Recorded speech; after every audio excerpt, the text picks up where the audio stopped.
our host tonight, and Dave is our featured guest.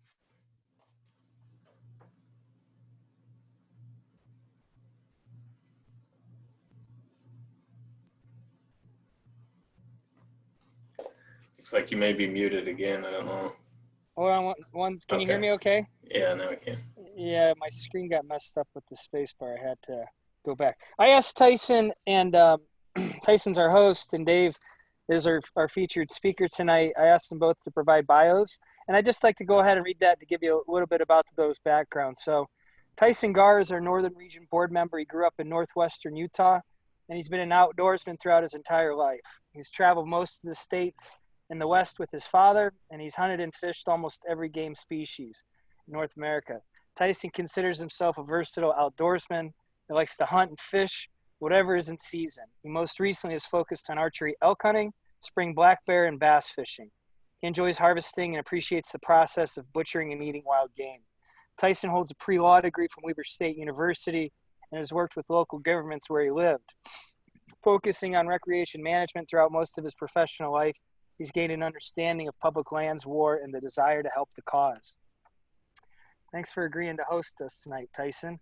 And then I'll read Dave's bio. Dave Dahlgren grew up in North Dakota, where his love for all things upland truly began. He started research on sage grouse in 2002 as part of his master's project at Utah State University. He continued sage grouse research as a PhD student and completed a postdoc before leaving for Kansas. He was the statewide small game specialist for the Kansas Department of Wildlife, Parks, and Tourism, and oversaw the pheasant and quail programs, as well as working on prairie chicken issues. In 2013, Dave came back to Utah State University and began as assistant professor in 2016, where he works with USU Extension and conducts research on rangeland wildlife issues. He primarily focuses on grouse and other upland game birds.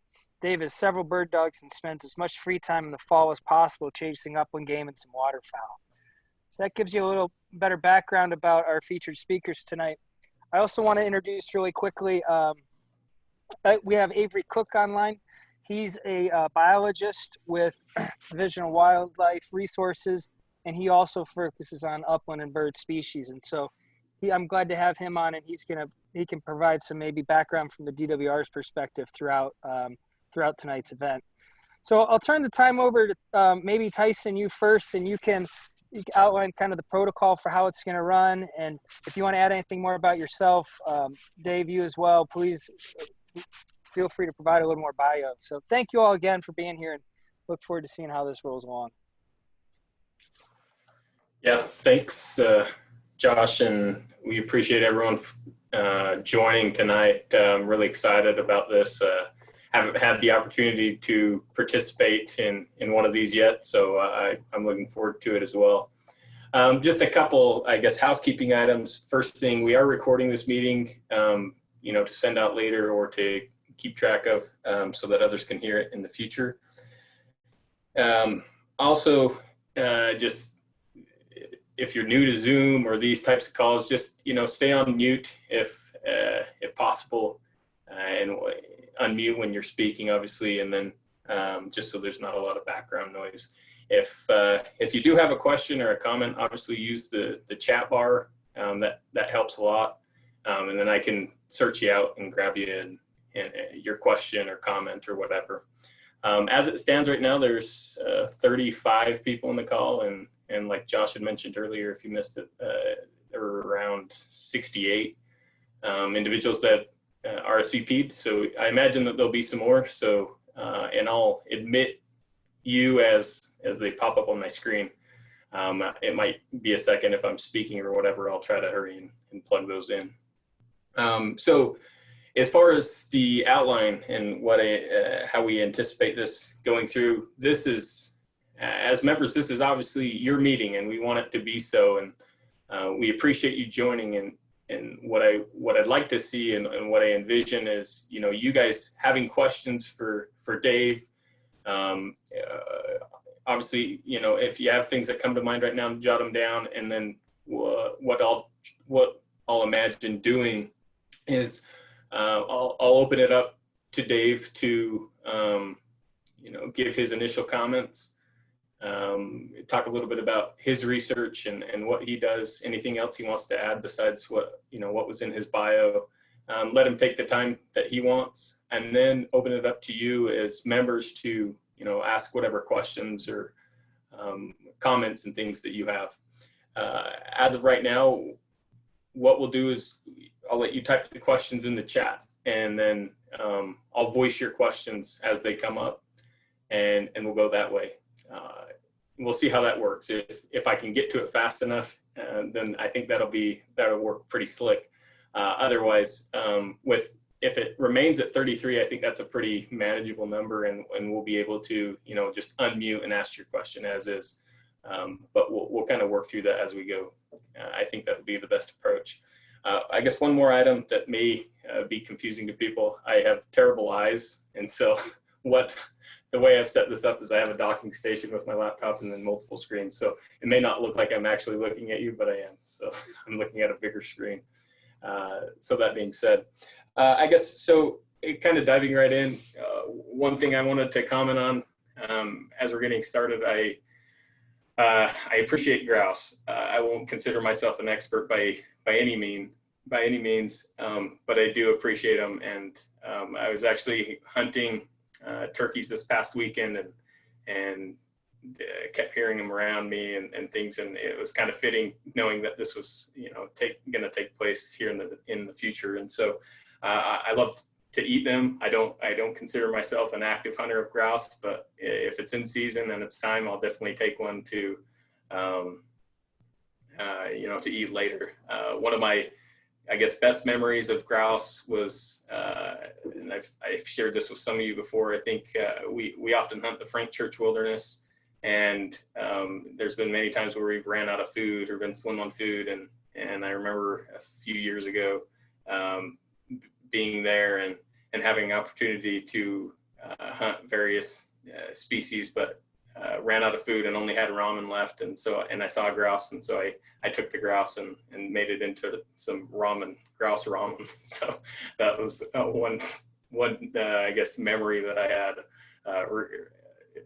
I guess memory that stuck out to me. So anyway, yeah, so I think overall that's kind of the thoughts. If you guys have any questions, like I said, please feel free to use the chat bar, and like I said, this will be your meeting. First of all, I'd like to open it up to Dave to share some comments and whatever else he sees fit to share. So we'll go ahead and do that. All righty, thanks, Tyson. Everybody can hear me all right? Awesome. Many of you are familiar to me, so some of you I even spent time in the field with, so you can call my BS when you need to. But it's great to be here and to have this opportunity. I have to say, one of the hardest feelings I've had lately is that this COVID-19 crap is happening outside the bird season. I mean, come on, right? Like, why isn't this happening when we got all this time to chase some birds? But turkey hunting's fun, and I hope you're enjoying the spring fishing. I think I want to try to express the feeling that I'm one of you in a lot of different ways. Primarily, I hunt public land and chase birds as much as I can. I hunt big game. I hunt waterfowl. I just like to hunt. It's part of me. It's always been a part of me since I was young. And I've been lucky in my opportunities. Not that I pass up on private land when I get the access, but it's just not my go-to. And so I'm very aware of the public land issues that we face. And, I think about the research I've conducted. I think almost all of it has primarily been on public lands with some private mixed in there. But I have to say, and I'm sorry, I'm going to brag a little, but I finished my North American quail slam this last hunting season. I finally got a mountain quail. They are as hard as people say they are, but it was truly satisfying. So for my North American upland game, I only have the 3 ptarmigans and now sooty grouse. The dang biologists like me split them. And so now I got to go get a sooty, but that's what I have left on my North American upland game. So that you can chase with a dog. Okay. I'm working on that list. I did not prepare a PowerPoint for this, and I didn't on purpose. I wanted it to be much more conversational than that, and I don't want to just be here talking to you. I'd rather be talking with you. So I hope that we can get that. Sometimes that's hard in these kinds of settings. Sometimes it's hard in any setting to make that happen, but I hope that's my hope for tonight. My last thing is a shameless plug for my Parker Mountain brood counts. The Utah Chucker Foundation kind of sponsors this event, and I hold it the last weekend in July. And if that weekend goes over into August, which I believe it does this year, it's that weekend. And we go down and we do brood flush counts with dogs, and we can just always use all the help we can get, right, Randy? Okay, Randy helps out quite a bit with that. So anyways, if you're interested in doing that, I usually head down on like Wednesday, and I'm there from Wednesday till Saturday afternoon. Most people show up on Friday. Chucker Foundation provides a dinner that night, and then we run different transects in the morning counting sage-grouse broods. So that's always a good time with the dogs. So that's I'm trying to just think of anything else from my background that might be interesting to you. Like I said, I grew up in North Dakota. I got my driver's license 3 years after CRP started. So just about the time that CRP really started changing the landscape up there, and the bird population really took off. That's when I had 2 little springers, and we just spent a whole bunch of time hunting pheasants and grouse and partridge, sharptail up there as well. So that's a lot of the reason I'm here now, actually, is because of that passion that grew there. Once I moved to Utah, I started traveling to bird hunt, partly because Utah can have good years and bad years, and sometimes you got to leave to go find the birds. But partly because of my interest in all the different species. And that's one of the beautiful things about Utah is the diversity of species that we have. I was out just the other day doing some dusty grouse surveys, and in one spot where I was standing, I could hear dusty grouse booming. I could hear turkeys gobbling. I could hear pheasants crowing. I could hear a rough grouse in the canyon drumming. I heard chuckers above me chucking. I flushed 2 huns off the road on the way back to the truck, and I have flushed sharptail off of that hill in the past. That's pretty incredible. I don't off the top of my head, besides maybe parts of Idaho, I couldn't tell you where you could do that in North America. So that's pretty cool, and I certainly love Utah up on game and all the species. So I'll leave it at that, and we'll probably have some. No, I will not share that on Onyx. Sorry. I like how we had 2 of those comments too. Yeah. We appreciate that. Yeah, both from people I know. So. Well, thanks again, Dave, for being here and sharing your experience and things. I haven't seen very many other questions come in, so I thought we'd be rushed with questions, and I'd have to handpick them as they came in. So I think what will be easier to manage is if you have a question, just unmute yourself Obviously address, speak your question, and then go back on mute, and we'll kind of have a dialogue and a good discussion going. I think that'll work fine. So any questions to start with? I have a couple of my own, but anybody have anything they want to start? Do you have a favorite grouse, Dave? What's your favorite? Gosh, that's like, is that a hard question to start with? Yeah, like the favorite ice cream. I try to pick the best one.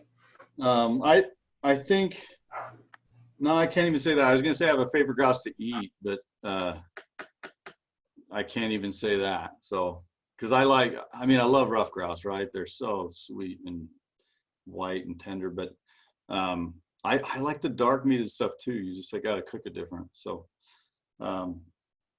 I think I like the display of the greater prairie chicken the most. They boom.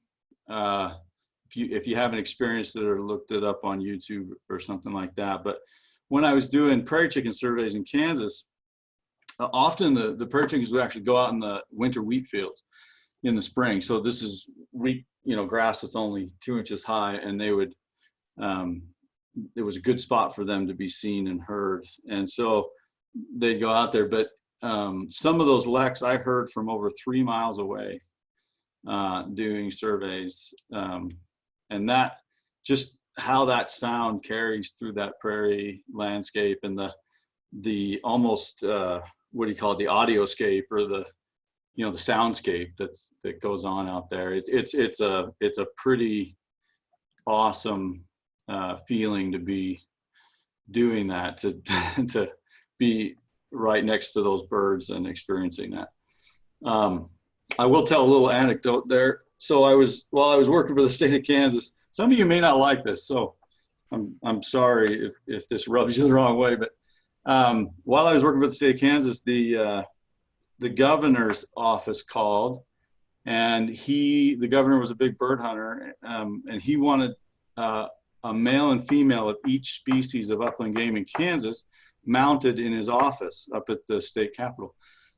And so I had the awful job of going out and actually setting up on a lek and it was a mixed lek. It had lessers and graders at it, and taking those birds in the spring as they came into the lek.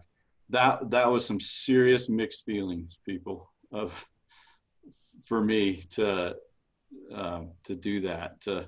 I just felt dirty in one sense and privileged in the other to do that. But yeah, when the governor calls, you answer. So yeah, is everyone do we need to expand on what a lek is? Oh, sorry. I just learned recently what it was. So like I said, I'm not a big bird guy, but I did learn that. So I don't know if we want to share that, if it's worth it. Yeah, so I'll just do it quick. It's a dancing ground for males. It's where they gather and congregate.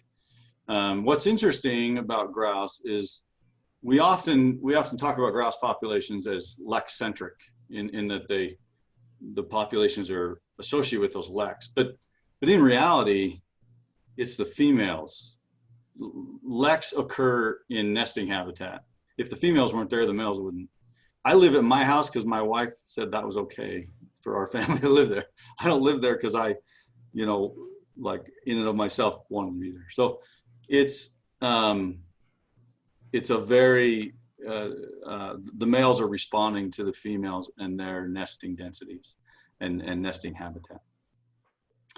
Interesting though, birds aren't the only species that lack. There's antelope in Africa that gather on leks and defend territories, and there's insects that lek. So it's just a breeding strategy, basically. Good to know. So we're starting to get some more questions in. So since you're putting them in the chat, I guess I'll just voice them for you, Dave, if that's all right. And you don't have to worry about reading them, and then I'll just start picking them as they come in, and then hopefully we get through all of them. So the first one from Caitlin Curry is, Is scouting for grouse in the spring beneficial? Would rough or dusky grouse be in similar areas during the fall hunting seasons? First of all, it's beneficial to the soul, just so you get that. It's a cool thing to be out there and experiencing that. As far as in the fall, some of that would be species dependent and population dependent. So like for sage grouse, some sage grouse populations or individuals in that population spend their whole life in one area, and they go through, their whole life cycle through all the different seasons in one spot, while other grouse populations or individuals in a population migrate. And so they migrate between nesting and brooding, or between breeding and winter, that kind of thing. So some of that depends. In general, though, if you're in the spring and you're finding leks or you're finding breeding forest grouse, then yeah, that's a good area per se. I wouldn't say that specific spot, it could or couldn't be good, but like I wouldn't go to a lek, like if I was hunting sage grouse on the area that I've done most of my research down on Parker, I wouldn't go to a lek to do that. They're too low in elevation, and the birds move up usually by the time the season rolls around, unless there's some weather event. But in general, yeah, it shows that birds are in that area. Very cool. Next question from Andrew White. When you say that you have to leave the state sometimes to find birds, what are the factors that influence good years versus bad years? Do grouse go through boom bust years like rabbits?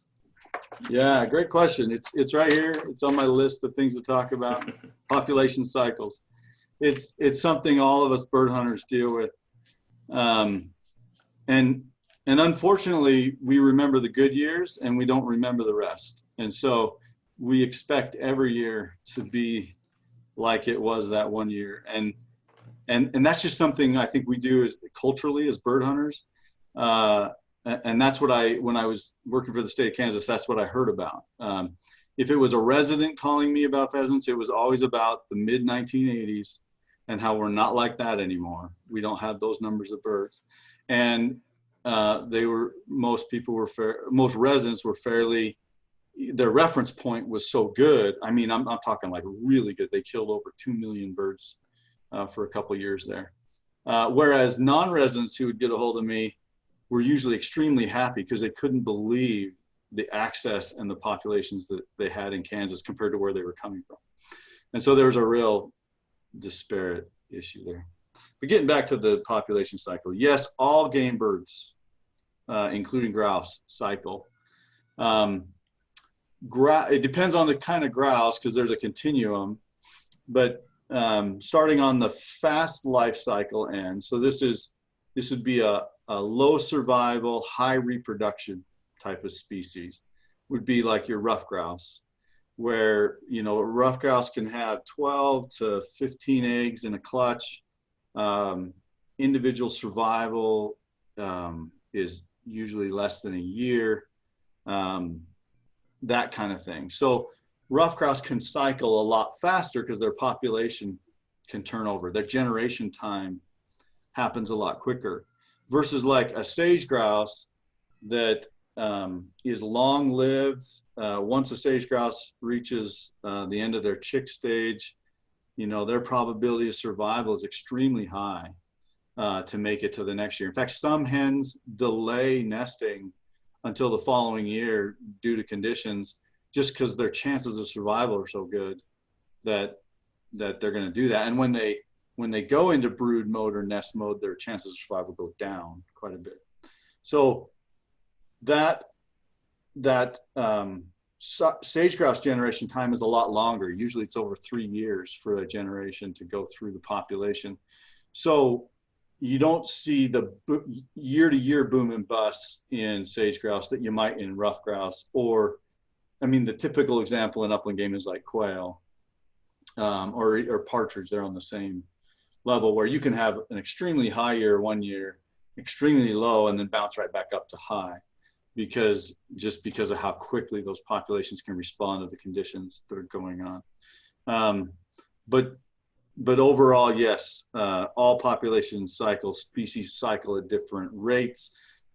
Sage grouse are on about a 10-year cycle. We don't know much about dusty grouse.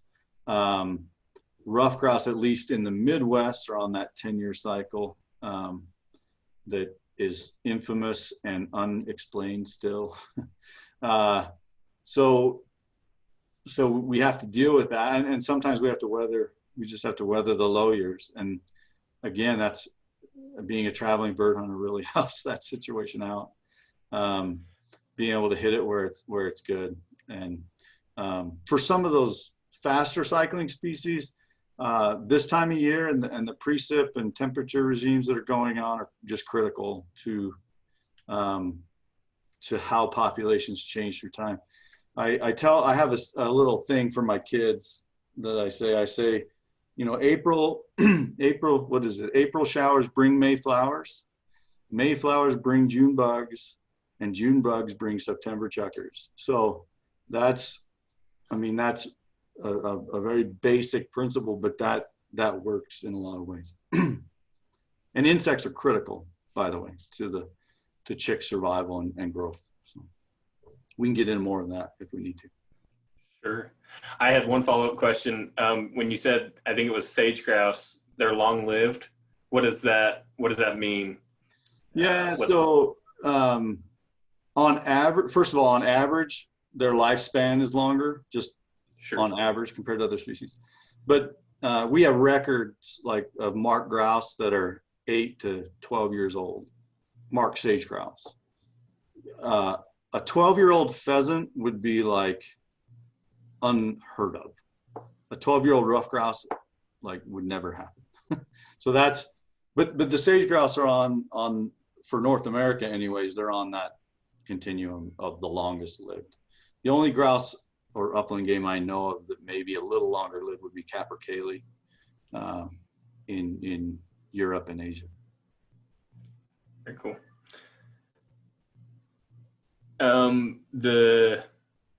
The next question, I think we were on Randy's question that says, what has been your greatest surprise? What has been your greatest surprise from your grouse studies? I think my greatest surprise is that I've been actually able to do them. I never dreamed, like I never had a plan to get a PhD, or I always wanted to go into wildlife, but I thought I'd just go in and become a manager or, you know, something like that, which was where my goals were. But as I started field research, I just fell in love with it. I was a student for way too long, and I loved it. I loved the research I was doing. I really enjoyed grad school. Unfortunately, I had to grow up, and so now I tell people now my whole job is to get people to give me money to pay people to do what I love to do, which is just an interesting part of life right now. But I've been extremely blessed and lucky to do that. Now, I know Randy wasn't referring to that. He was thinking about the birds.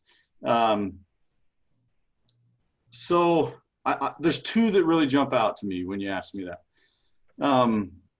Well, three, but one is with dusty grouse. The movements that they do just have blown my mind. Can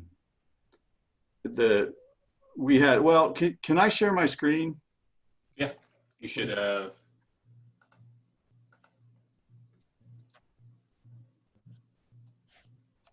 Let me see if I can do this. I have oh, I didn't like that. Looks like I missed a couple that hadn't been admitted, so I apologize for that. I was scanning through questions. I'm gonna try to. It says you disabled participant screen sharing. So let me do one thing.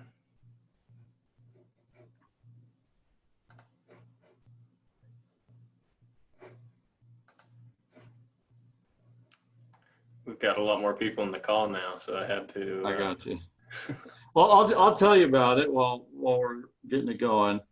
So some of the research I've done is put the first GPS radios on dusty grouse. So we're getting 4 to 6 locations a day on these birds, and it's communicating. I get the data through satellite system, so I actually get like an email with the grouse locations every 3 days. But we had one bird, she nested in an area and brooded. We caught her during the brood season one year in this area. She raised her chicks. As soon as her chicks fledged, which means they were able to fly and be on their own, she got up on a ridge and she went 22 miles north into Idaho. A dusky grouse did this. Into Idaho, spent about a month and a half kind of pre-winter up there, and then as winter really set in, she came back just barely into Utah. She was actually a ski bum. She hung out in a grove of trees on the Beaver ski area, literally between 2 runs. And then she returned to that same area where we caught her. So you're talking from there about 15 miles back to the south. Had a nest, raised a brood, then did the same route, wintered in the same grove of trees. She did that 3 years in a row. And that's one of our more extreme ones. Most of them are a little bit tighter than that, but most of our dusty grouse are moving between seasonal use areas and moving miles. I've come to think about dusty grouse as the prairie grouse of the mountains. They are using the mountains like prairie grouse use the prairie or the sagebrush steppe. And in fact, dusty grouse are much more related to sharp-tails and sage grouse than they are to rough grouse. The whole fantail thing is just an artifact of living in trees and trying to dodge predators while you fly through trees. But yeah, dusky grouse and sharp-tail and dusty grouse and sage grouse can hybridize. So they're just prairie grouse that made it in the mountains. Over 60% of our brood locations on dusty grouse are out in the sagebrush, out in the open, not in the forest. So, and a good chunk of our nests are just in sagebrush flats, away from tree. It's like I'm looking at a sage grouse nest in what I'm looking at. So that's been a really cool surprise. The other one was when I was in Kansas. We came across some hybrid prairie chickens. So they were a cross between greater prairie chickens and lesser prairie chickens. And so lessers and greaters, we called them guessers. And they were really interesting birds. It was really, in the breeding season, you could tell the males. It was really hard to tell the females without genetic testing. But the males, when you go to a lek, they would never be in and among the major competitors. They'd kind of be off to the side or even like 100 yards away, and they'd be displaying. And I'll try to do this. I apologize. But so a greater sounds like so it got that boom, but a lesser makes a very sharp, like walla walla walla walla sound, and those guessers would go walla woo. So they do this completely intermediate, half of the lesser, half of the greater call, and they just seem confused as all get out, and they never had any female attention. So we did find out later, after I left some of the research that was on that those hybrid, likely the females, were viable. So we were getting successive generations of hybrids, and so basically that line, that the speciation line between those two species is pretty thin, and has some interesting connotations when it comes to the future of prairie chicken management out there. So that was a really surprising, cool thing to be a part of. The last one would be brood mixing. So when I was doing my PhD, my whole objective was to go out. We would radio mark the females in the spring, catch them at the lek, follow them to their nests and wait for them to hatch. If they hatched, we'd go in that next morning or the next night, so hopefully within 24 hours, and catch the brood. Now we had to go in when it was cool out because mom would have them brooded up underneath her, right? And so you go in with the telemetry gear, you get the female off, and then collect all those chicks. And we would collect them. Sage grouse on average 6 to 7 eggs a clutch, but we'd collect them, and we had a little like lunch cooler with us, and I'd boil some water before I left the house and put that water bottle in there to keep the cooler warm, and then you place so these are just little fuzz balls, like 30 grams, just tiny little things. And when you put them in the cooler, they'd suck up around the water bottle and try to get as much of their body surface on that thing as they could. They're pretty cute. But anyways, and so I would suture little 1.5 gram radios onto the back, right between the wings. And then our whole thing was, what's the survival and what are the issues with survival? Is it predation? Is it exposure? Is it, what's causing chicks not to survive? Well, as I was doing that, so I would follow the hen signal because she had a regular telemetry VHF collar, which would put out a strong signal. You could hear it from miles away. I'd follow her. And then those little radios put out a much weaker signal. So you had to be within my 300 yards before you could really start to pick up that signal. So I'd follow the hen. Once I got the hen, I'd check all the chick signals. If the chick signals said that they were with her, then I counted those chicks as alive. And if either I heard from a different direction or I didn't hear one of the chicks that we had marked, then okay, I've got an issue. Like either that chick's gone missing or it's died or whatever. So then I'd go looking for it between the last locations. So we were getting broods every other day. So I'm out there doing this. I'm coming in on one of my like first or second broods that I've done this to, marked all these chicks. I get a missing chick, and so I go up on the hill, and sure enough, I get the signal for the chick back the way that that the brood was a couple days before. I'm heading over there, and I'm just thinking dead chick, right? Because it's not with mom. And as I'm heading over there, I'm zoning in. I'm not being very careful because I just want to pick up this dead radio or this dead chick and radio and document everything. And I'm zoning in, and I almost step on it, and it flushes. And as it's flushing, another hen stands up right next to it, like 10 feet away from me, and starts doing a broken wing display. And that hen doesn't have a radio on. I'm like, what the heck's going on? And so as I monitored this brood mixing, we had chicks leaving their natal mothers and going into other broods. So this idea that we had that this brood unit is this singular unit through time was just not right. It was more of a community thing going on. So what's interesting about this is as I looked at all the broods, so I had what, 26 broods the first year and 23 the second year. Almost half of those broods had at least one chick that left during the brood period. Some of those broods, all the chicks left at once and joined another mom.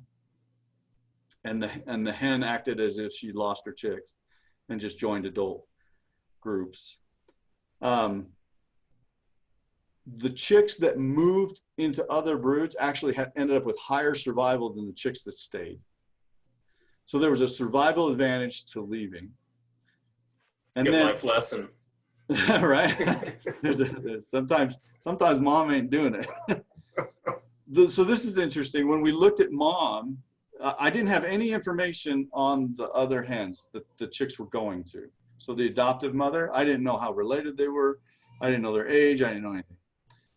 But I did know the ones, the natal mothers. And so I could separate into adult. So this is a 2-year-old or greater bird, or yearlings, which is their first breeding season.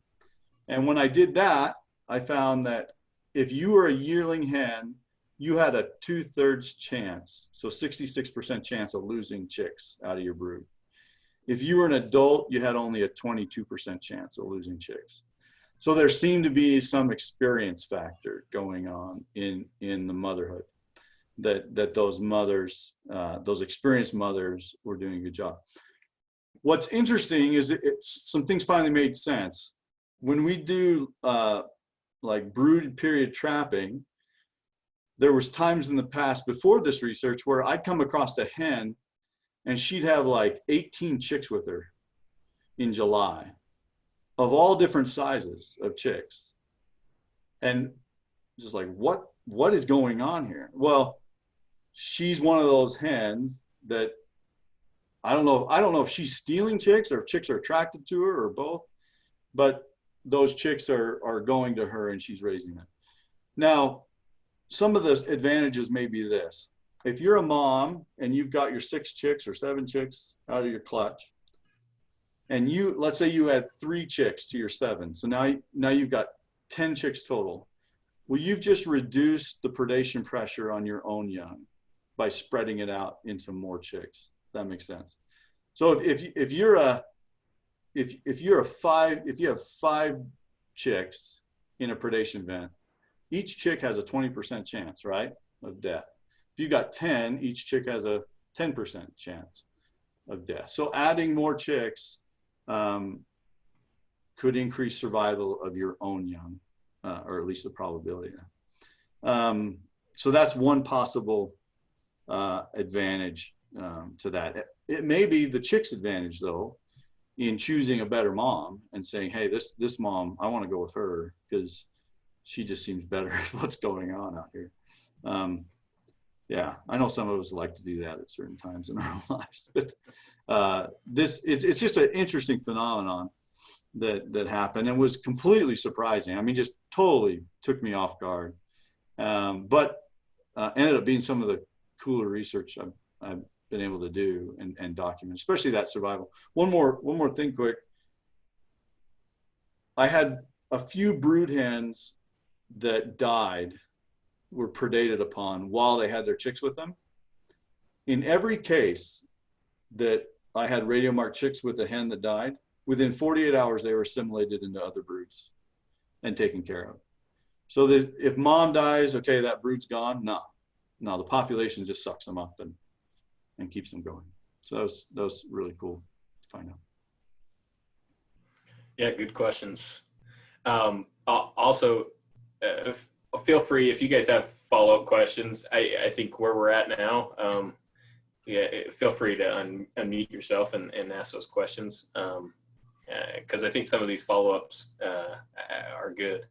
But we'll just move on to the next question in line. And I think we stopped with Andrew. Andrew says, do flushing grouse still scare you? I have at least a half dozen heart attacks during archery elk season.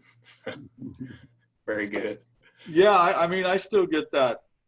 Man, if I lost that feeling, that exhilarating feeling of a bird flushing, I may quit hunting. I don't know.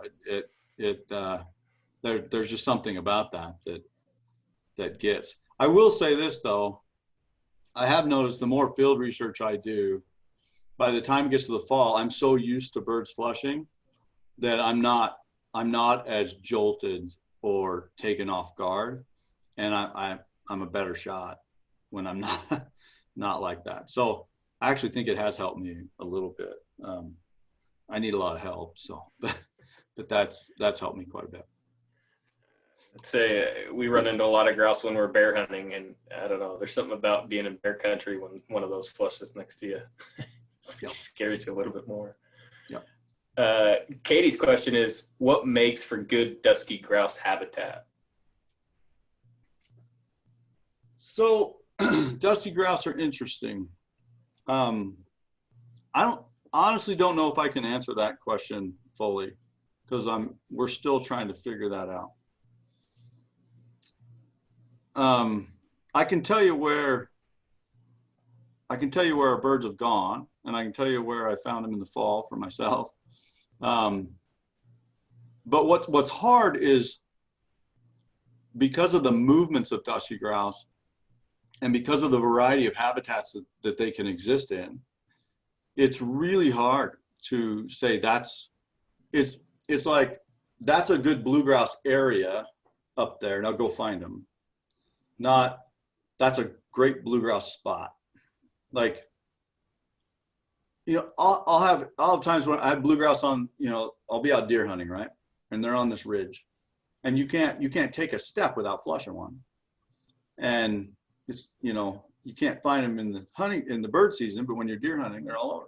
But they're on this ridge, and then I'll go back after the deer season, and they're gone.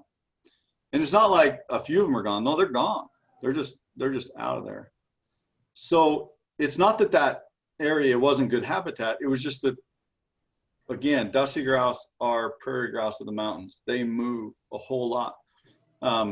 Sage grouse, when you're hunting sage grouse, you just have to walk and walk and walk. Same with prairie chickens, same with sharp-tail. It just takes a lot of boot leather because of the size of range that they need. It's interesting, when I deal with sage grouse, one of the biggest issues I deal with is people don't understand the size of the landscape that these birds need. They use a landscape like an elk uses a landscape, not like a mule deer. We've had hens that we caught them here, you know, attending a lek here, and they nested 50 miles away over here. So that scale at which birds use really matters when it comes to how you're going to find them. However, rough grouse are pretty simple in a way, in that they hone in on a home range and they're there, and they're going to be there most of the time. And here in Utah, anyways, that tends to be kind of pockety habitat where you have some high stem densities. Often aspen is involved, and you're going to pick up the rough grouse. For dusty grouse, my advice would be, if you're in the early season, I would be trying to hit sagebrush, aspen edges that have mountain shrub communities within the aspen or within the sagebrush, or both. That's where you're going to find quite a few birds here in Utah. As the season progresses, you want to go up in elevation. So dusty grouse reverse migrate and spend the entire winter at the top of the mountain eating Douglas fir needles. Conifer needles, but here in Utah, that's primarily Douglas fir. And so as that season progresses, you start to see these congregations up at the higher elevations. Males, right after breeding is over, so like mid-June-ish, they're up and they go generally. And they get to those high elevations, while the hens and chicks and the rest kind of do this slow movement up. But they move around the landscape as they go up. So dusty grouse are not easy to pattern per se. You kind of catch them here or there, but then you may not find them in that spot later. And even for me, I had a bunch of grouse biologists out here a couple of years ago, and here I am, one of the only guys doing dusty grouse research, and I couldn't find a dusty grouse to save my life. I tried to take them hunting and show them some birds, and I couldn't do it. We finally just had to track down one of our radio markers. We didn't shoot it, by the way. We just tracked it down so they could see it. But yeah, that's so mountain shrubs, sagebrush, aspen edge, and then moving up into the conifers as the season progresses. That's kind of your key to dusty grouse. What's interesting though, like my Nevada research project, that habitat down there is so freaking different than up here. And like we're dealing with lots of mountain mahogany. We have grouse in the pinyon junipers in the winter. Lots of sagebrush, hardly any aspen, and yet our breeding densities are as high or higher than here. So it's just crazy. Dusty grouse are extremely plastic in how they can use these mountain landscapes.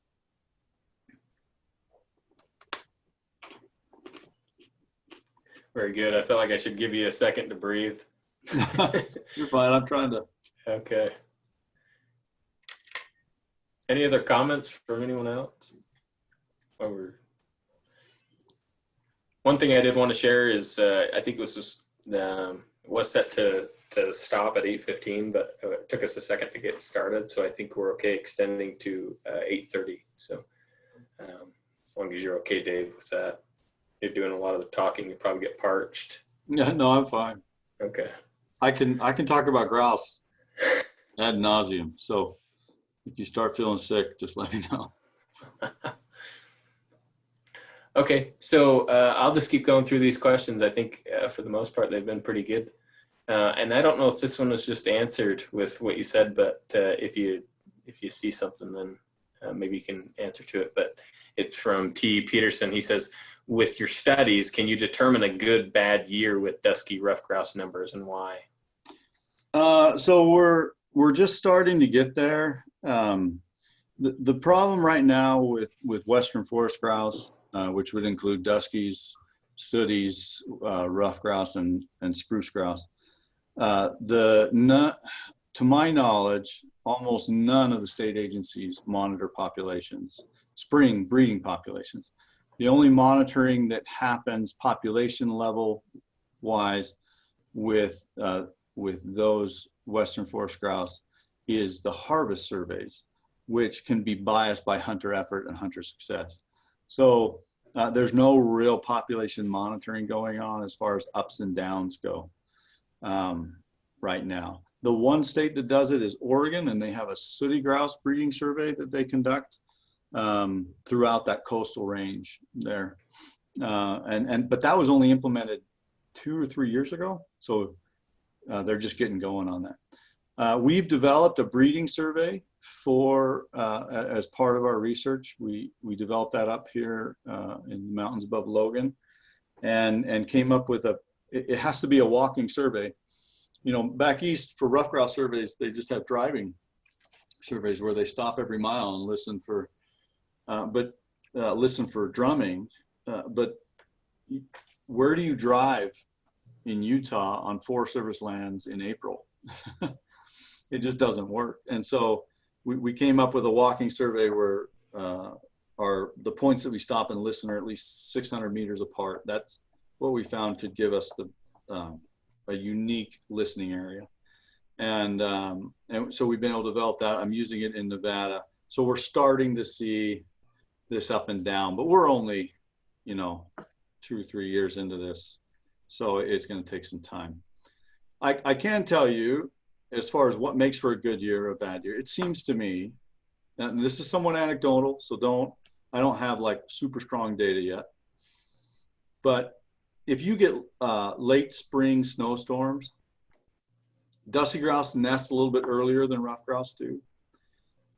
You can really set back nest survival with these late spring snowstorms that we get. And when you get a bunch of those, that's when, in my mind, we start to see low dusky grouse years. For example, we had, 2 springs ago, we had a lot of late spring snowstorms. We had multiple females on nests, and we could almost track it back to the day of the snowstorm when that nest was lost. It was either the day of the snowstorm or the day after. And so we're starting to get some evidence that can really affect the birds. What's hard for me as a hunter is what causes late spring snowstorms causes desert rainstorms that's good for chukar and everything else. So it's a double-edged sword.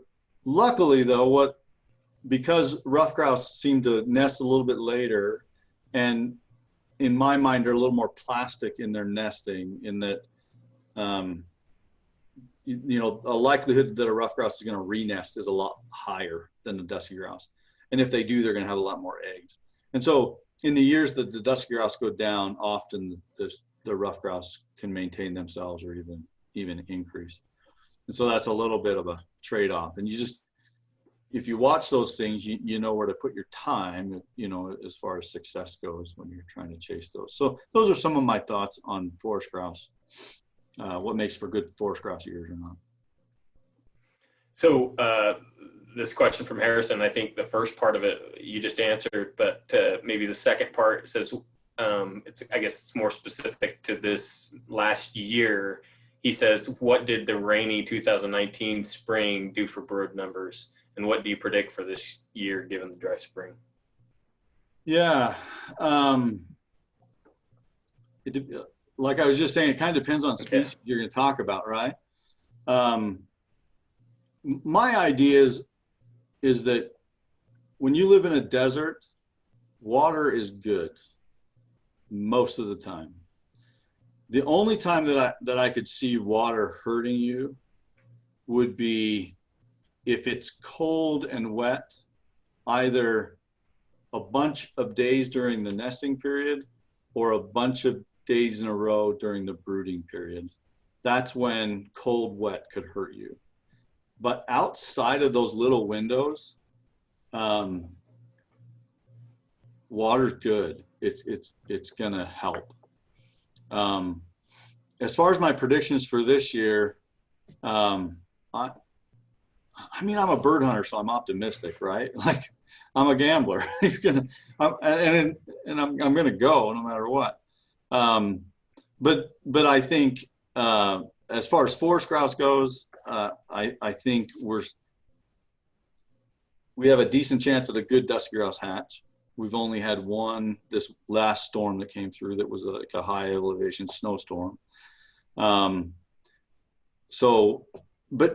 it doesn't last, it has to last a while. That snow has to stay on that bird and on that nest and make conditions hard. If it's just a day or two, I don't think that's as big a deal. So a decent dusky grouse, rough grouse, I still have yet to see how that goes. I'm worried about chukar. I don't foresee a decent chukar year out of this spring. We just didn't get enough moisture. Huns, who the hell knows? I can't. I've been trying to figure those birds out, and I can't do it. Because you can have some years where you get chukar and huns exploding together. Some years in the same exact area, chukars can go off and huns can decrease, or vice versa.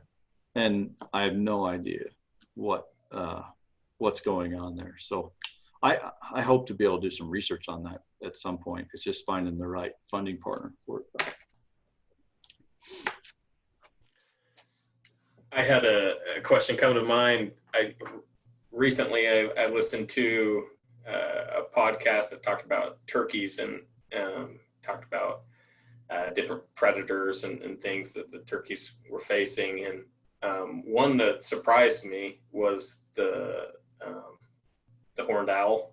Yeah, getting them in their roost, right? Is there any surprising, and maybe it's not surprising to you, but maybe it's surprising to the general public, is there a surprising predator to the grouse in general? I have a couple little stories on that. When I was doing my chick studies, I had those radio mark chicks, and we couldn't find a couple of chicks for a while, and I was doing some monitoring. I finally came across a signal, and as I honed in on it, you could only hear it from about 30 yards away, and then it went away. And it was coming from a hole in the ground, and that hole was no bigger than that right there.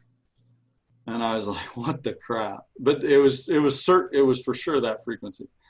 So I got a shovel, came back the next day and started digging. And by the way, digging in sagebrush is not fun. But I got down there, it was about 4 feet down, and it was a weasel den. And there was the chick, full body, hadn't been eaten on, cool as could be. That thing could probably last another 20 days in there and not go run. And that weasel had pulled that thing down in there. That was pretty surprising. On one of my favorites was I was doing a sage grouse study up on Deseret Land and Livestock, and we were looking at different lecking ecology. So we had radio marked males, and some mornings I would have to literally race golden eagles to the lek to get a count before they would flush the birds off. But one part of our study, we had blinds set up on the edge of a lek, so literally 10 feet away from dancing birds. And I was in the blind one morning. I was taking my data. It was maybe 15 minutes after sunrise. And as I'm sitting there taking my data, I mean, it's been a really active lek. There's about 45 males on this lek. And I look up and here comes a coyote. And the coyote literally walked through the middle of the lek on its way. And those males never stopped dancing. They barely got out of his way. And he didn't pay them hardly any attention at all. And it was like, because as I saw him coming, I was like, oh, this is going to be cool. Like, I got my camera ready and everything. And then nothing happened. He went on his way. And I was like, dang, that was weird. Within 10 minutes, I look up and here comes a Fruginus Hawk. So if you got Fruginus Hawk is the biggest broad-winged hawk. It's bigger than a red tail. And it comes in on the lek, misses the bird. The male kind of sidestepped him. And then that hawk starts chasing that grouse around the lek. And it's trying to get it, and males are moving, but males outside of that activity are still displaying. They're still carrying on their breeding activity. And in fact, males that would get scared off of their territory, other males would come in and take that territory over in the whole competition thing. Well, then as that was going on for a little while, then a second Fruginus Hawk came in. I'm assuming these were nest mates working together. And they started trying to corner them together. And they did that for, I don't know, maybe 5+ minutes. And they gave up. They couldn't catch one, and they gave up and left. And the lek activity never stopped. Morning goes on. I had to take data every 15 minutes. About the next time I go to take data, I look up and I can't see a grouse on the lek. It's just sagebrush that high. And I eventually saw them, but they were all hunkered down underneath the sagebrush. And I looked off on the horizon, and half a mile away, a golden eagle had come up over the horizon.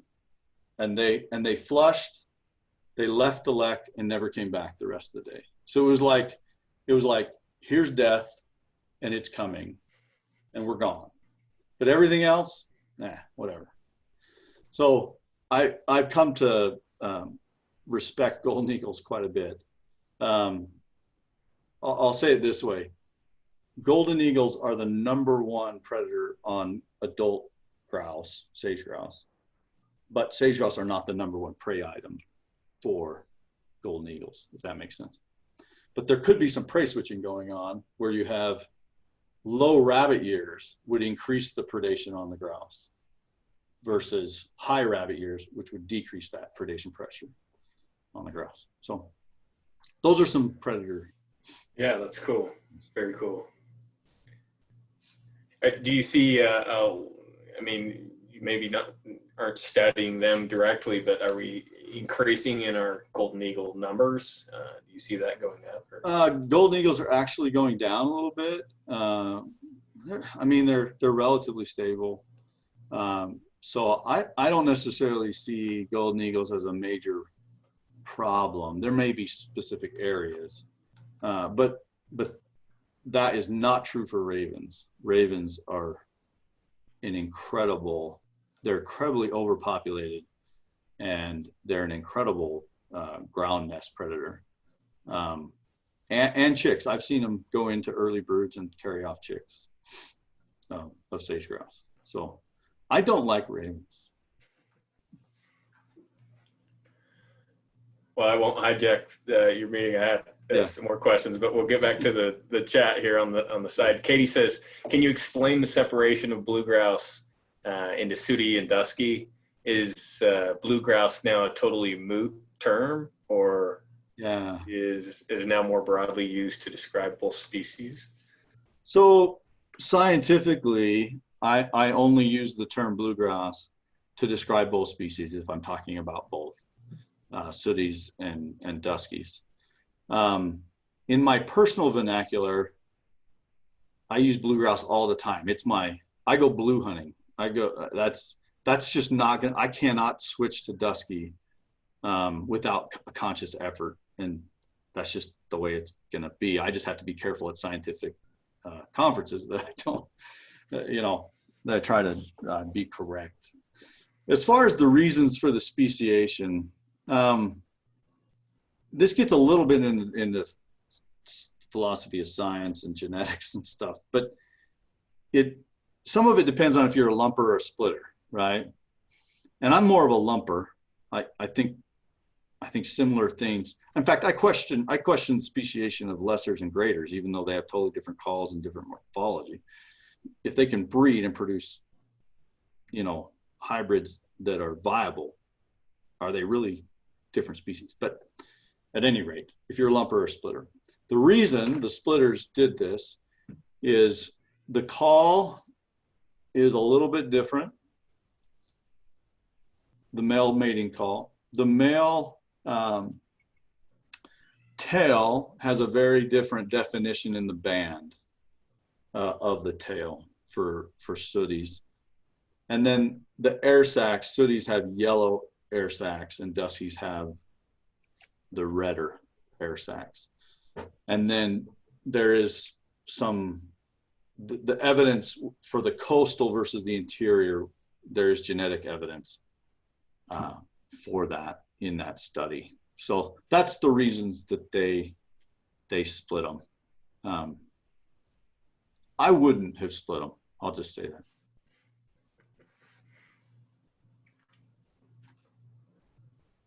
Good question.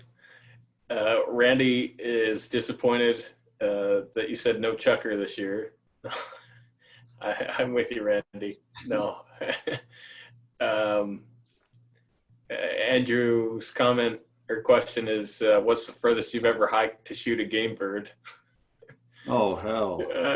Like that one. Yeah, I don't know. I've had some 10+ mile bird hunts.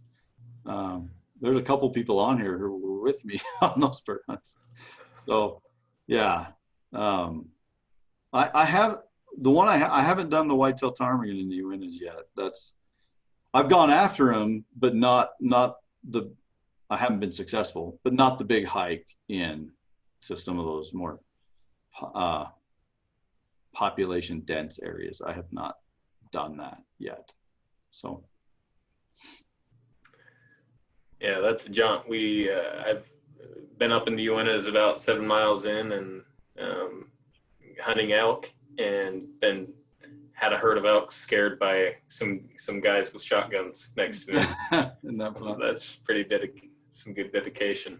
I love doing that. Tanner, it looks like the question was answered. He says, how do you account for the higher survival for leaving the natal brood? And I think we covered, we covered that. Scott says, that one Dave covered also. Oh yeah, I was right going to say, I was too quick on the trigger. No, you're fine. Yeah, some of these we're just getting down to. So, Sure. Patrick's question. He's using some big words. I'm not a scholar here, Patrick. The forest pest balsam woolly. I don't know what that word is, guys. Is forecasted to impact supple pine fir heavily within the high mortality. Will this impact dusky grouse?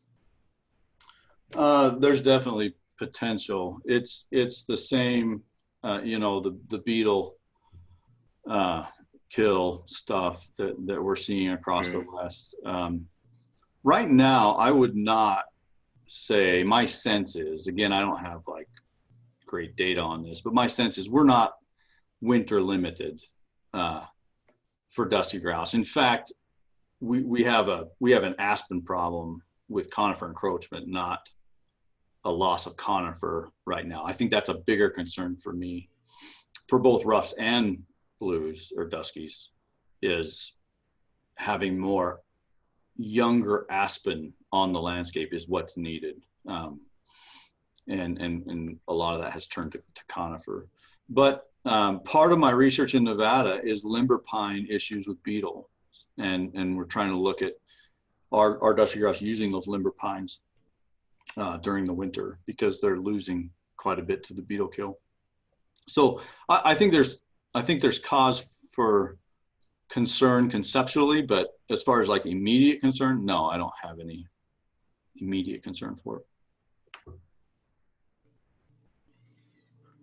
Yeah, good question there. Tanner has an online comment. What actions trigger the dusky grouse migration to higher elevations? Is it snow, temp, or light pattern, vegetation change? That's a good question. I don't know yet. We haven't ran those winter analysis yet. I'm hoping that I have a PhD student right now. I'm hoping she can do some of that work. My sense is that it's the weather, it's snow. And I can base that also on sage grouse. We know that snow moves sage grouse around and instigates those migrations. If you get snow in October, birds are going to move in October. Otherwise, they wait till November or whatever. So, yeah, I think it's. I don't think photo period or the light patterns are as influential in the fall as they are in the spring. In the spring, photo period matters a lot when it comes to reproduction. Randy's question kind of ties in. He says, what is the elevation change for blues from nesting to winter range? Totally variable by individuals. So like here in the Bear River Mountains above me, I've got duskies breeding, nesting, displaying literally in the foothills, just like above my house, all the way up to Logan Peak. And so that elevation change could be, 5,000 feet to almost 10, or it could be 8 to 10. When they're up there in those areas, they're usually in the lower areas up there, but it's just relative to where they're at. And they generally seek, for breeding, they seek the bottoms and the aspen and the sagebrush, not the rocky peaks full of conifer. Does that make sense? It's a little bit relative to what you're dealing with.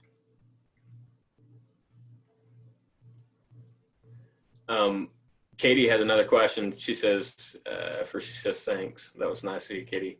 Have you ever heard of grouse trying to impress a hen turkey? My brother-in-law saw a grouse displaying for a hen Merriam's, and I'm wondering if that's common. I've never heard of that.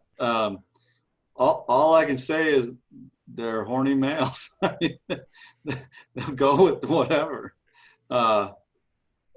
Males are males, especially in the animal kingdom. So, yeah, I will tell you this story. This is kind of interesting. I was in Kansas doing a lesser prairie chicken work, and we were trying to mark some chickens with GPS radios, and so we had traps on a lek. And there was probably 11 males at that lek in this area.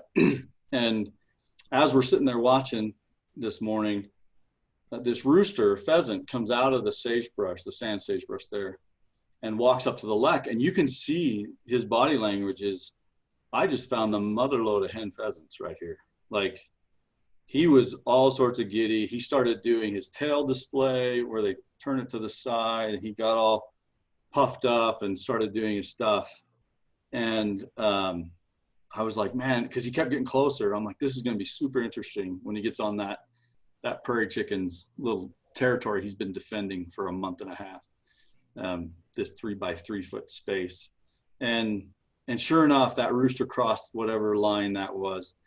And that little lesser prairie chicken, half the size of that rooster, jumped on top of him and beat him down. And I was like, that thing's got spurs and could take you.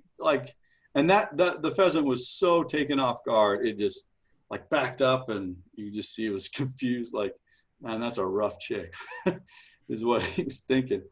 And so we started joking around saying, oh, he's going to go back to the bar tonight and tell his buddies about these country girls he found out in the sagebrush, and then return with some friends. Sure enough, the very next morning, 2 roosters showed up on the lek.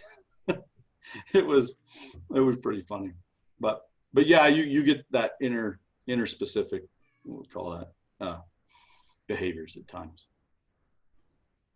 She also says, can you import grouse to New Mexico? She's a smiley face, so I assume she knows. I think she knows the answer. But, yeah. you know, the first greater sage grouse translocations that ever took place were to New Mexico. I believe from Wyoming or Colorado. No, it was Colorado down to New Mexico, and they didn't make it. The historic range of sage grouse technically dips into New Mexico, but they've been extirpated for quite a while. So, no, sorry. Very good. Looks like we got through all the questions, at least in the chat, and we're down to the remaining minutes. I guess first, let's cover any last questions. Go ahead. I have a question. I have a question and a comment. Dave, I had a chance to read through your article on the use of dogs in wildlife and research management, and you have such a robust literature review of all the studies that have been done on dogs, and it was so surprising to see that list you compiled, where they're not just using dogs for bird studies, but desert tortoise, seals, bats, all these other species. So that was cool. Maybe you can tell people where to find that article if they want to check it out. I strongly encourage people that are interested in it. Yeah. Go ahead. I'll ask the question next. Okay. So that chapter is on my website in the resources page. So that's usugrouserange.com.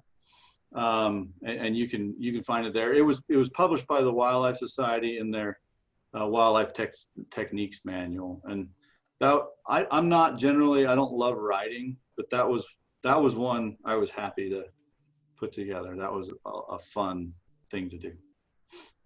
Well, as a writing instructor, I'm always impressed by a 6-page works cited. So well done there. But my question is, as I read through that article, you have a table, and it categorizes all of the different species of dogs and kind of what their abilities are in terms of, what does a retriever do versus a pointer versus a setter, and it was a really comprehensive table. And this is kind of a pot-stirring question, but what's the best bird dog to hunt blues with? Oh, that's more than pot stirring. That's just making it interesting. For me, it's a German dog. It's I've got German short hairs, and I have a German wire hair right now. Actually, she just turned 1, so we're seeing how that goes. That came out of some more duck hunting I've been doing lately. But at any rate, I'm a fan of that, and they just fit me. I've had English pointers, I've had setters, Llewellyns, I've had wine runners, I've had springers, I've hunted over, gosh, I don't know how many different breeds. And for me, yeah, that German short hair, and maybe I'm holding out judgment on the wire hair, maybe fits me. I'll tell you right now, the wire hair is definitely softer personality-wise than my short. My short hairs, I could hit them with a 2x4 in the morning, and they look at me and go, "What's your problem?" Like, okay, let's go. And my wire hair, if I look at her the wrong way, she turns her back to me and pouts. So they're all different, and we all have breeds that fit us. And my wife calls me a breed snob for my short hair stuff, but I'm just a fan. I tell people, any hill, any day, I'll go. And we'll see who's best. Nice. And then before, we still have like 5-6 more minutes here. I mentioned that we have Avery Cook on tonight, and he does a lot of work with DWR, and I wanted to make sure he got a chance to add to this conversation, because he's been a good partner for us as well. And Avery, if you want to maybe introduce yourself just really briefly, and if you want to contribute something, I'd love to hear some of your input as well. So I'm Avery Cook. I'm a fun game biologist for the state. So I do a lot of work with everything in the upland guidebook that doesn't migrate, pretty much. So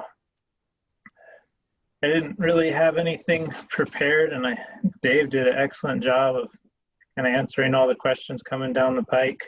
But I guess one thing that's kind of interesting to point out is that we do have very little monitoring of actual species as far as breeding surveys and population surveys, and mostly what the state manages on is based off the harvest surveys we get back from hunters. But just kind of looking at the importance of hunters knowing what's going on with the birds in the state, even though there's can be some significant bias involved there. It's kind of what we've got for a lot of species. Also looking into the future, I'm hoping to kind of adopt some of that work that Dave has done, developing breeding surveys on forest grouse and turning it into more of a volunteer-based program where we can get better coverage throughout the state and have some better monitoring that way. So there's probably opportunities for people to be involved in that in the future if they'd like. Cool. Tyson, Dave, do either of you have any last comments? And then maybe I'll take just another 2-3 minutes to say a few things looking forward. I mean, I think I could speak for everyone and just say thanks for, first of all, for everyone joining, and especially for Dave and, you know, his vast knowledge of these birds. It was cool to hear. And I guess the last thing I wanted to say is if there's anything we could do to help you, Dave, and I think that led right in, Avery, what you talked about. But if there's anything, you know, we can support better as members of the BHA, or any plugs you can make that way, I'd like to hear it. Thanks, Tyler. Yeah, you guys, I mean, you've already donated to the research and this year and been helpful, and I appreciate that. And I just look forward to the future working with you. I'll be working with Avery on any of those volunteer efforts to get breeding surveys going, and so it's a real team effort here in Utah, and we have a great group of people and volunteers to work with. So I look forward to that. I'll just take a second for some last comments. First of all, thanks for listening. It's always surprising when somebody actually wants to listen to you, and so I appreciate that. I think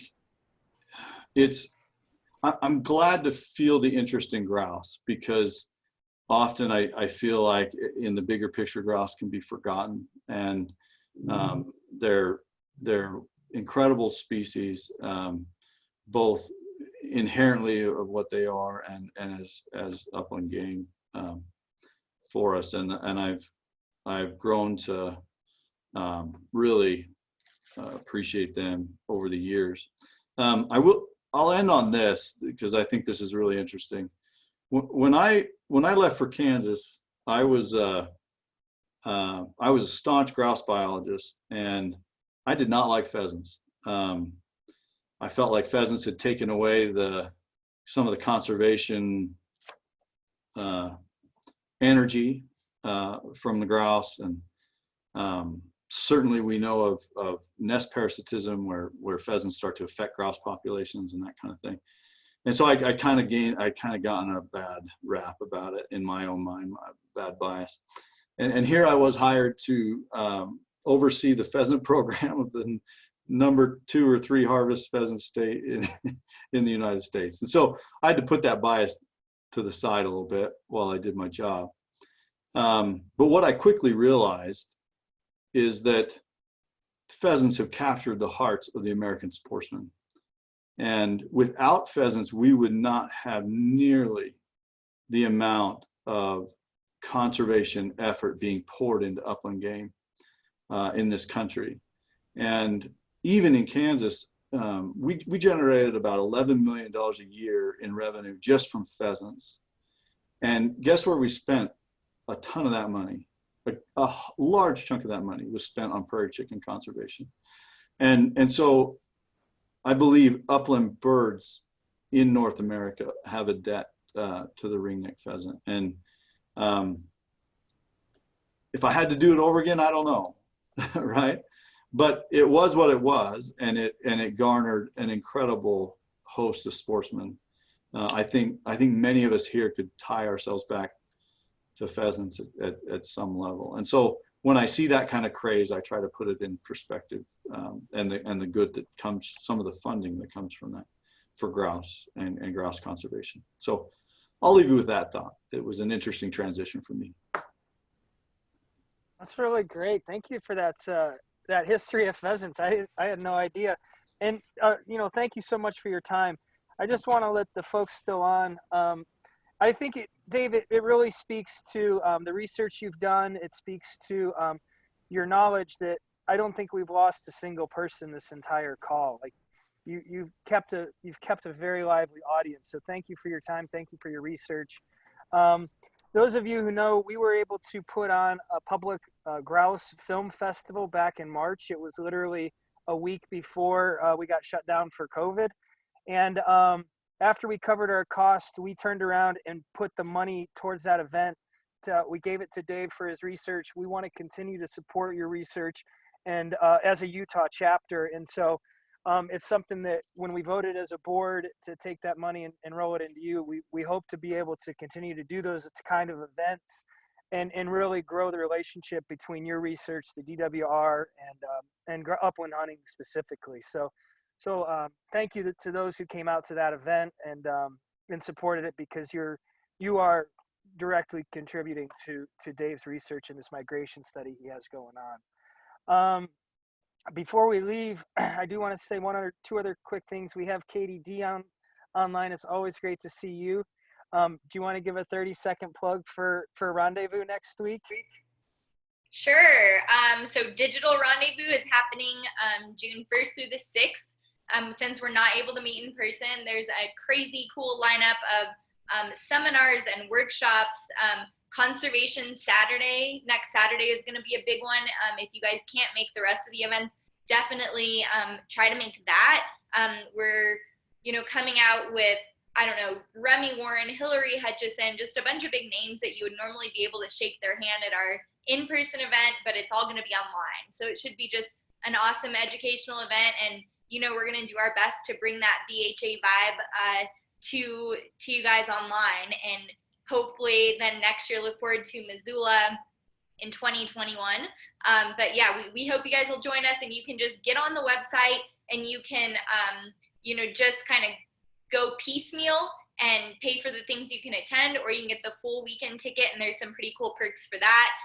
We just tested the trivia today, and there's public lands trivia, and it's super fun, and they're going to be handing out prizes during the trivia. So I would just encourage you guys to join us next week, and thank you guys for supporting us through all of this and all the closures. I know the chapter appreciates it, and BHA as a whole appreciates it, because our plans are obviously derailed through the year, but that doesn't mean conservation is any less important now than it was, before. So thank you for the continued support. Yeah, thank you, Katie. You've been a great advocate. I'd love to see a Utah chapter take over one of those rendezvous events. So as a chapter, we have talked about doing another one of these, just depending on what, the rest of the summer looks like. Melissa Early's on. She could, talk later on about some of the service projects with the Beaver Dam analogs that we're hoping to get brought back online. So if you have ideas for another themed pint night, we're definitely open to that, and we'll try to line up, some more dynamic speakers. Caitlin Curry, you're on. Do you have anything on your plate that you'd like to announce to the group before we sign off?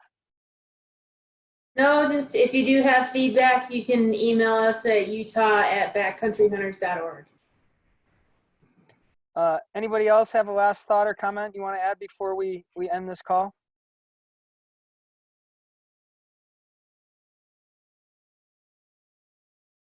I see some thumbs up, so it sounds like it's a wrap. Dave, thank you again very much for your research and taking the time tonight, and thank you to everybody who was able to be on the call. I think it was a really great event. I'm glad to be a part of it, so thank you all. Thank you. Thanks, everyone.